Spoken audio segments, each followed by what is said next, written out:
গল্পটা শোনার আগে অবশ্যই মুখে টাওয়াল ওড়না বা কিছু একটা দিয়ে মুখটা সাবধানে রাখবেন। মায়ের হাতে খেলানি খেলে আমি দায়ী না। বল্টু হ উচ্চারণ করতে পারে না, হকে গো বলে ফেলে। ক্লাসে নতুন ম্যাডাম এসেছে, এবার পরিচয় পর্ব শুরু হলো।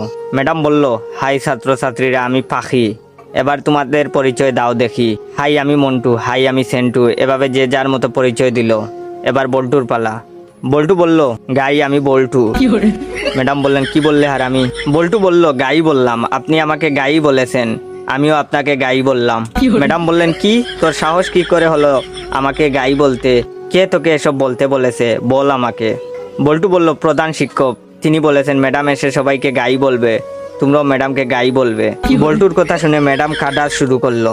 এমন সময় পাশের ঘর থেকে হেড স্যার আসলো। হেড স্যার আবার ক বলতে পারে না, ক কে প বলে ফেলে।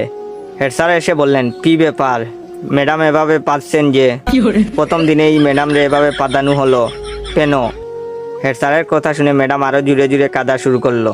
হেড স্যার বললেন, প্লিজ ম্যাডাম, আপনি এত জুড়ে জুড়ে পাদবেন না, আজ আপনার প্রথম দিন, আপনি এত জুড়ে জুড়ে পাদলে মানুষ কি ভাববে? প্লিজ আস্তে আস্তে পাদুন, তাহলে আমরা ছাড়া আপনার পাদার শব্দ অন্যরা শুনতে পাবে না। হেড স্যারের কথা শুনে ম্যাডাম তো কাঁদতে কাঁদতে বেঞ্চের উপর শুয়ে পড়লো। এমন সময় টিওনো হাজির। টিওনো আবার শ বলতে পারে না, শকে ম বলে ফেলে। টিওনো, কি ব্যাপার ম্যাডাম, আপনি এখানে মুতলেন কেন? বেঞ্চের উপর মুতলে কি ভালো লাগবে? আপনার মুতার দরকার হলে আমাদের বলতে পারতেন, আমরা আপনাকে বিছানা তৈরি করে দিতাম, বিছানায় আপনি আরামে মুততে পারতেন। এমন সময় শিক্ষামন্ত্রী হাজির। শিক্ষামন্ত্রী আবার উপরের সবগুলো সমস্যা বিদ্যমান। শিক্ষামন্ত্রীকে যে যার মতো ঘটনা খুলে বলল। বল্টু বলল, আমি ম্যাডামকে গাই বলেছি। হেড স্যার বললেন, আমি ম্যাডামরে আসতে পারতে বলেছি। টিওনো বলল, ওদের কথার জন্য ম্যাডাম বেঞ্চের উপরে মুততেছিল, তাই আমি ম্যাডামকে বিছানায় মুততে বলেছি।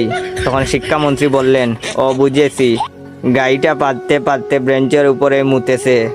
এটা শোনার পর ম্যাডাম তো বেহুশ।